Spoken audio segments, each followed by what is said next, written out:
Alright. Karon pagid ko nakapalit. Medyo late na ever, but pag 445 na dahil ni unboxing. Di pa palit na ko ni siya sa BIC.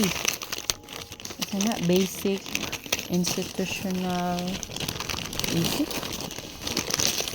Isa nga BIC. This one. Bible Diary.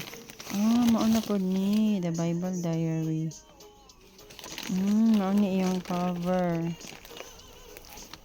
for 2026. And you too will be my witnesses, for you have been with me from the beginning. John 15 verse 27. So let me share to you, my subscribers, Bible Diary 2026. So let me open this.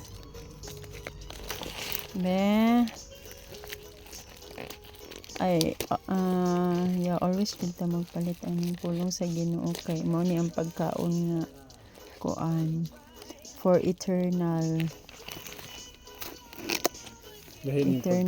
food. Ako ni pagkaon ni siya sa kalag. Dili lang ta maning kamot sa pagkaon sa atong lawas. Kundi pagkaon alang sa kaluwasan. So mao ni siya. Let me share with you all. Si Adan og si Iba dai ni cover page. Dayon Mama Mary ni ba? Joseph and Jesus. Wow. Or Abraham, Sarah og iyang anak.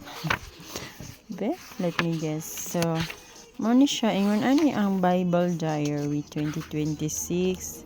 Dati kay naay dagway ni kuon ni Pope John ni kasi ito Pope John Paul naman noon. Pope Francis. So naay personal information, then naay message. Mao ni siya ang message dayon ni Father Matthew Vatamatam CMF Superior General Crush. So ingon ani dayon like this, na mga mensahe sa mga creator, sa mga full of wisdom, mga kuan kaparian na nag-contribute aning Bible Diary.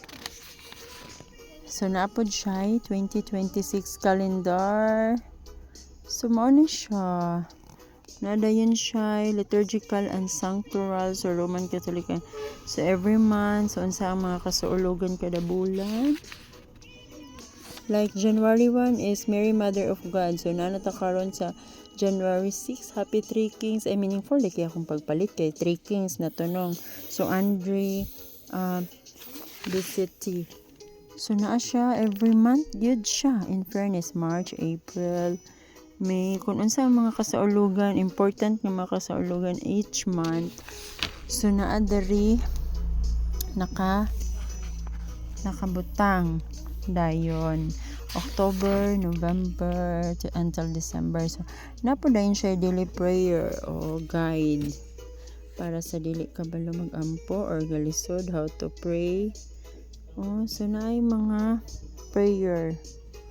Sign of the Cross, Lord, Hail Mary, glory to the Father. So kani siya daily prayer. So pag-ampo no matag adlaw.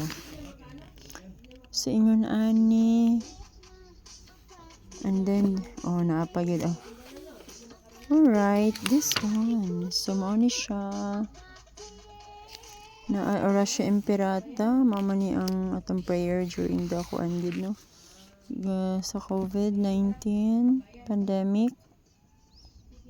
This one ay family prayer of husband and wife, prayer for the gift of child, Lord God, amen.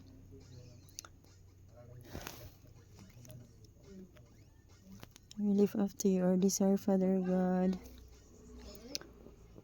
We're expecting a child, father and mother. Prayer for reconciliation between spouses. Sa mga spouses na not in good terms. Family prayer with family members.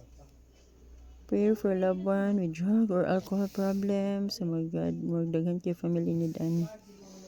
Prayer for easing of financial difficulties. My gosh, I need this.